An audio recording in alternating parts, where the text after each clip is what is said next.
Immersion Media, What to Do When You Run Out of Stuff to Watch and Listen to. Written by Khatzumoto, posted in November of 2012. You're not broken, the method is. Thus said Khatzumoto once not long ago. But does that apply to immersion media? Is the media broken? Short answer, no. This is not something I recommend you do unless you already know enough Japanese to fully understand it, but I actually stopped watching all TV, Japanese included, a while ago.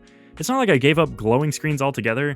I mean, I still watch TV shows on DVD, but except for playing Cartoon Network Japan in the background, TV isn't happening for me and hasn't been for a few years now. And even the CN I haven't turned on in 3 or 4 months. So what? Well, I noticed lately that a lot of the Japanese stuff I share in terms of music, anime, and TV shows is stuff that I watched when I was in college. Bands I knew back in college, and that's nice, but it's getting to have been an extremely long time now. Not geologically, but you get the picture. The typical YouTube commenter level response to this is to say something to the effect of, "They don't make them like they used to. I wish we could go back to the 90s when music didn't suck." But I don't think that that's true at all. In every age and era, Sturgeon's Law, footnote 1, it even applies to my beloved Cartoon Network. For every minute of an amazing show like The Amazing World of Gumball, there are 100 minutes of some ridiculous filler content like those crappy classic cartoons that weren't cool 50 years ago and aren't cool now. End footnote. Has applied. Footnote 2. There's a joke in here somewhere for the attentive. End footnote. It's just that the passing of years creates a buttload of confirmation bias, because only the things that were worth keeping survive the passage of years.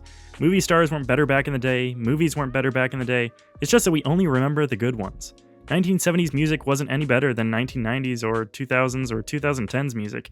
It's just that we only keep playing the same couple dozen or so songs from the 1970s that transcend time, the very creme de la creme, and then we hold these 20 or so 1970s songs that didn't suck, and then line them up against the hundreds of sucky songs that came out this year, and convince ourselves that we're making a fair comparison. Well, we're not. The 70s and every decade before and after it will have its trash, but the only trash we will ever see is current, contemporary trash because we're still actively in the process of filtering it out. You can't compare a room you finished tidying to a room you're still working on and go, "They don't make rooms like they used to." I mean, you can, but it's unfair and unreasonable. If you think about it, this applies to your English versus your Japanese as well. Your English language persona is a house you've been building and extending for a long time. Your Japanese one is still under construction. Of course it feels cold and Spartan in comparison, but that's not Japanese's fault. It's just the nature of construction. Similarly, anime hasn't stopped being good. Japanese hip-hop hasn't stopped being good. And Japanese hasn't become boring for you. You're just not exposing yourself to enough stuff. You're not bored of Japanese, you're bored of the stuff you have. So, my most recent solution for this feeling of, there's nothing to watch or listen to, has been, wait for it, review websites.